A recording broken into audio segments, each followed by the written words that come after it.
உமாசங்கர் கொலை வழக்கில் 8 பேர் கைது. முன்விரோத தகராறில் கொலை செய்தது விசாரணையில் அம்பலம். புதுச்சேரியில் கடந்த 2 தினங்களுக்கு முன்பு உமாசங்கர் படுகொலை செய்யப்பட்ட வழக்கு விசாரணையில் அப்பகுதியில் உள்ள ஆதாரங்களை விரிவாக போலீசார் விசாரித்ததில் செல்வ கணபதி, பாண்டியன் பாலாஜி, கோபால், வெற்றி என்ற விவேகானந்தன், அருண் என்ற அருண்குமார், அரவிந்த், விசு என்ற விஸ்வநாத், கார்த்திக் ஆகியோர் கைது செய்யப்பட்டுள்ளனர். அவர்கள் செய்த குற்றத்தை ஒப்புக்கொண்டுள்ளனர். வாக்குமூலத்தின் மூலம் கத்திகள், மொபைல் போன்கள் மற்றும் பைக்குகள் மீட்கப்பட்டன.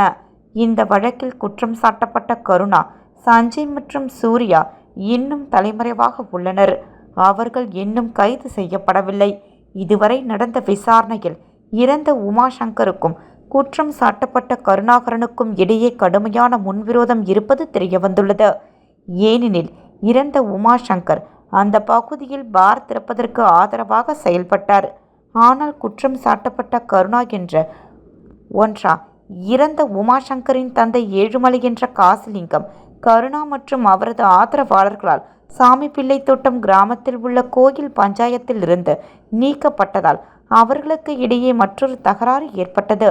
எனவே உமாசங்கர் தொடர்ந்து தன்னை தொந்தரவு செய்து வருவதாகவும் அந்த பகுதியில் உள்ள அனைத்து விஷயங்களையும் தலையிட்டு வருகிறார்.